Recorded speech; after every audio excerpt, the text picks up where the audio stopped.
তো হ্যালো বন্ধুরা, আজকে আমি আপনাদেরকে ব্রাহ্মণবাড়িয়া জেলার কালীপাড়া গ্রামে ঘটে যাওয়া একটি ঘটনা বলতে চলেছি। সো আজকের এই অসাধারণ গল্পটি মিস না করতে চাইলে মনোযোগ সহকারে উপভোগ করুন। সো আজকের গল্পের নাম থাকবে রাত 3টার ডাক। তো এই ঘটনাটি ঘটেছিল আমার বন্ধু নাইমের সাথে, আর আমি তার থেকে শুনে আজকে আপনাদের মাঝে উপস্থাপন করছি। তো দেরি না করে চলুন আজকের মূল গল্পটি শুরু করা যাক। আমি মোহাম্মদ নাইম। তো আমি একবার ব্রাহ্মণবাড়িয়া জেলার কালীপাড়া গ্রামে বেড়াতে গিয়েছিলাম, যেখানে ছিল আমার মামার বাড়ি। গ্রামের চারপাশে ছিল সবুজ শ্যামল ধান ক্ষেত, তাল গাছ ইত্যাদি।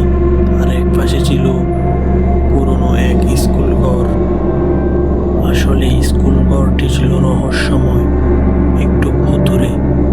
সহজে কেউ ওখানে যেত না, তবে সন্ধ্যার পর ওখানে কেউ যাওয়ার কথা ভুলেও ভাবতেও পারত না।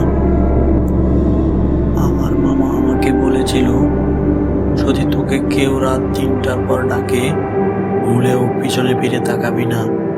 আর যদি কেউ নাম ধরেও ডাকে, তবু চুপচাপ বসে থাকবি। পিছনে ফিরে তাকানোর কথা ভাববিও না, শুধু ঘরে বসে থাকবি। আমি তখন শহর থেকে আসা একজন তরুণ বাচ্চার মতোই ছিলাম। ভাবলাম হয়তো বা কোনো ভয়ঙ্কর গল্প হতে পারে।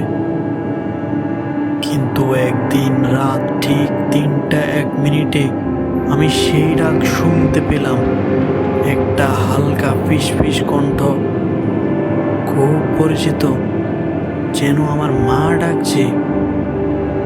আমি কাঁপতে কাঁপতে অনুভব করলাম দরজার ওপাশে যেন আমার মা দাঁড়িয়ে আছে।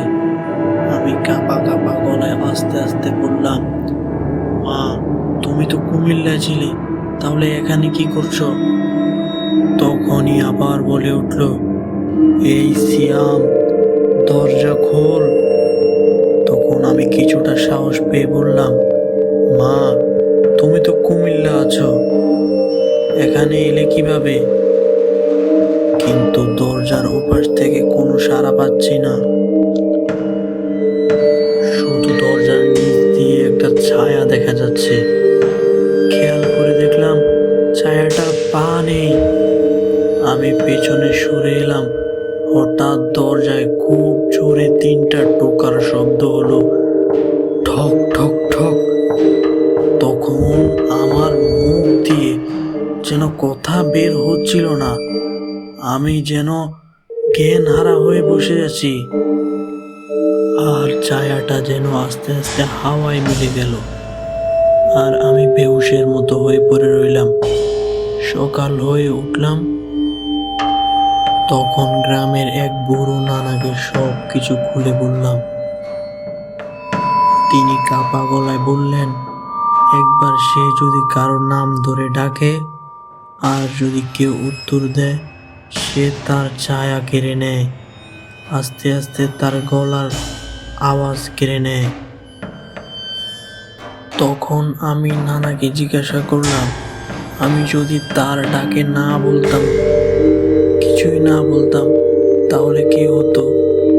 তখন সে বলল, হয়তো বা তুই বেঁচেও যেতে পারতি। তখন আমার মা, আমার মামা সবাই আমাকে কবিরাজের কাছে নিয়ে গেল। দীর্ঘ 1 মাস চিকিৎসা করার পর ফাইনাল সিদ্ধান্ত জানালো যে একটুর জন্য আমি বেঁচে গেছি, না হয় আমার কপালে দুঃখই ছিল। আর সেদিন থেকে আজ পর্যন্ত আমি আয়নায় নিজের চেহারা দেখতেও ভয় পাই। প্রতিদিন ঘুমালে যেন আমাকে কেউ নাম ধরে ডাকে।